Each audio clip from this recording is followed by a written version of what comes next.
They got Detroit on Saturday, Milwaukee Monday. I look forward to that one, and then Indiana on I think next Wednesday. So just what I mean, obviously you did have to like 29-3, like I said earlier, is not super sustainable, but just what do you want? I think they could go 5-0 in this stretch, honestly. Yeah.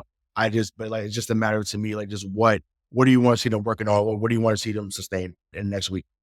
In those next few matchups, I mean, I think Washington, Detroit, and Indiana should be walks, but Mhm.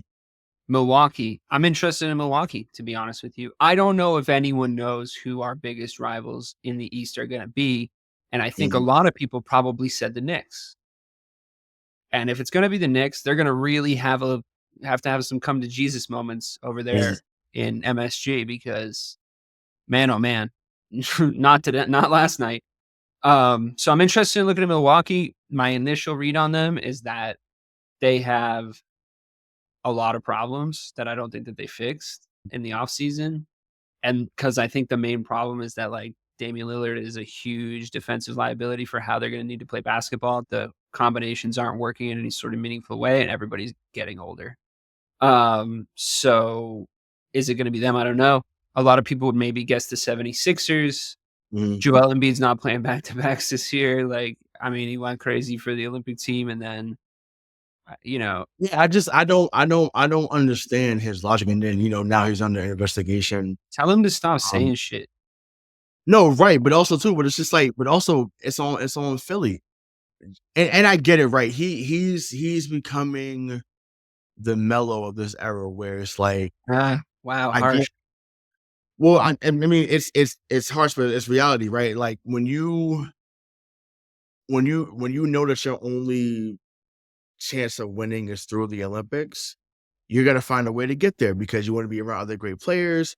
You want to have a chance to win for your country. I get that once again, which is a phenomenal honor. So I don't want to downplay it, but ultimately, because players of that caliber get judged by not just gold medals, but at least even getting to the finals, maybe getting winning a championship or two, you get looked at differently career wise. So I just don't know what the mindset is. Like I said, between him and Kawhi, right? Like I think that those are two guys that are super talented.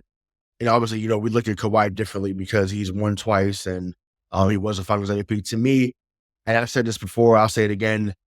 To me, all the stuff that's happening doesn't happen if he doesn't leave Toronto. I firmly believe. I get it. He wanted to go home. He wanted to be closer to his family. I get that, right? He's had a very crazy family dynamic. For those who don't know his full story, so you can look that up. But I just think, to me, basketball wise, it makes sense for him to stay in Toronto with Siakam, with Anunoby, with Lowry, and just kind of see what they can do. I don't think they would have went back to back, but they definitely would have been in contention. Every year of his stay there. But it is what it is. But on my end, I think they go 5-0. Like just like you said, I'm interested in seeing what they do against Milwaukee. I know Chris Middleton is going to be out, but Dame and Giannis should be there, so that's more than enough to see how you fare against them, because we really didn't see it like that last year, especially in the playoffs. So yeah, but yeah, listen, they're off to a great start. I didn't want to go too far into this because I said we're going to get into some football, but yeah, Celtics off to a great start, man, and I just say to the NBA, watch out. Because, in the words of the Fugees, ready or not, here I come. Can't hide. Gonna find you. Like, it's about to be curtains. So just once again, we say thank you, Steve Kerr, because you've created a monster, and it's just hey, I cannot wait for November 6th. Cannot wait. Like it's going to be amazing. Like I wish I had enough money to fly you, just to bring you over here to see the game and then just come back. Because it's going to be a phenomenal atmosphere that day. It's going to be great. So can't wait.